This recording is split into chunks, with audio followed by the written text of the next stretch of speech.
विशेष जो ज्यांच्यासाठी कार्यक्रम आयोजित केलेले आहेत ते इयत्ता 10वीचे विद्यार्थी आणि भविष्याचा वेध घेणारे छोटे छोटे चिमुकले 9वी पासून खाली आणि 11वी सहित आजचा जो कार्यक्रम आहे याचा उद्देश वेगवेगळ्या विद्यार्थ्यांनी आपल्या भाषणांमधून केलेला आहे। त्याचप्रमाणे मार्गदर्शनपर जे काही सूचना असतील किंवा तुम्हाला अनुमोदन असेल चांगल्या परिस्थिती जाण करून देण्यासाठी पालवी सरांनी सांगितलेलं आहे। मी तुम्हाला सत्यता आणि कटू शब्दामध्ये थोडस मार्गदर्शन करणार आहे। चालेल का 10वीच्या विद्यार्थ्यांना? चालेल ना? नक्की? ओके, तर चालेल। तर जी काही बोर्डाची परिस्थिती आहे त्या परिस्थितीनुसार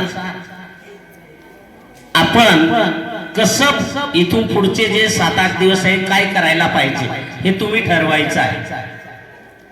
तर बघा 10वीचे सर्व विद्यार्थी तुम्ही इयत्ता 1 पासून 10वी पर्यंत शिकत आहात। तुम्हाला बोर्डाच्या परीक्षेचा कुठलाही अनुभव नाही। इयत्ता 12वीचे विद्यार्थी परीक्षा देत आहेत।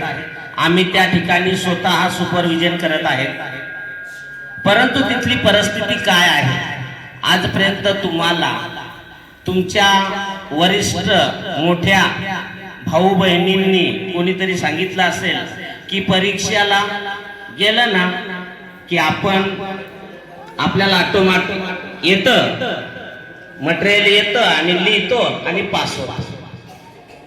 आजपर्यंतची परिस्थिती आपल्याला कानावर टाकलेलं, आपल्याला कुणीतरी आजूबाजून सांगितलेलं काही नाही रे, अभ्यास केला तरी पास होऊन जातो आपण, असं होतं। आम्ही पण कायम सांगत असतो की बाळांनो अभ्यास करा, कॅमेरे असतील, तुम्हाला त्या ठिकाणी मागच्या व्हिडिओ शूटिंगद्वारे झूम मीटिंगद्वारे जे परीक्षा झाल्या त्याचा तुम्हाला काय अनुभव आम्ही सांगत असू, परंतु कोणी कानावर घेत नसले, मनावर घेत नसले आणि आपण चाललंय त्या परिस्थितीमध्ये चालत होतो।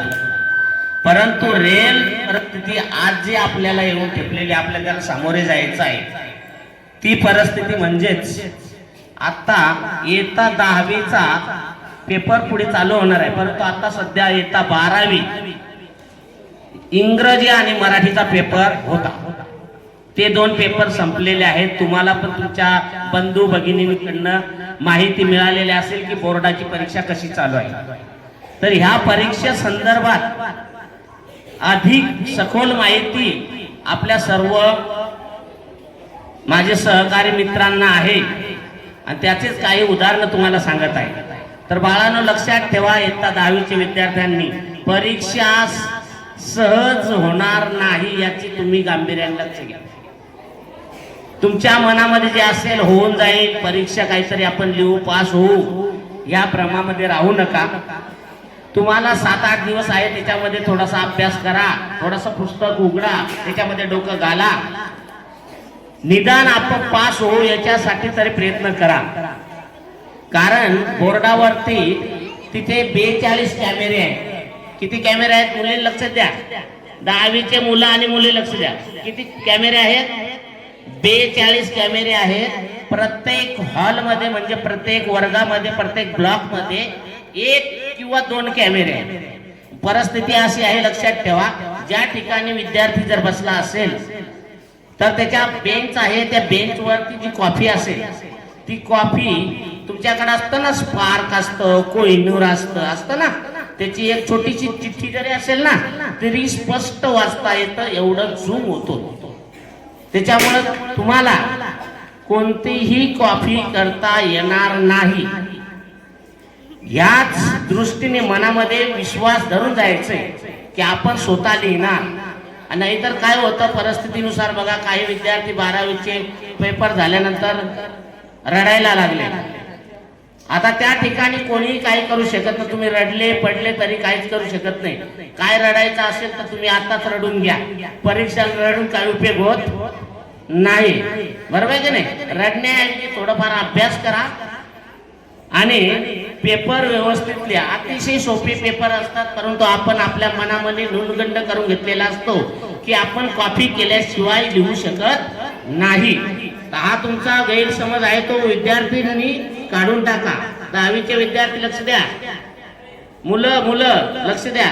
10वीच्या विद्यार्थ्यांनी डोक्यातून काढून टाका की आपण बिगर कॉफीचं लिहू शकत नाही. असं तुम्ही लिहू शकता, तुमच्यामध्ये आहे.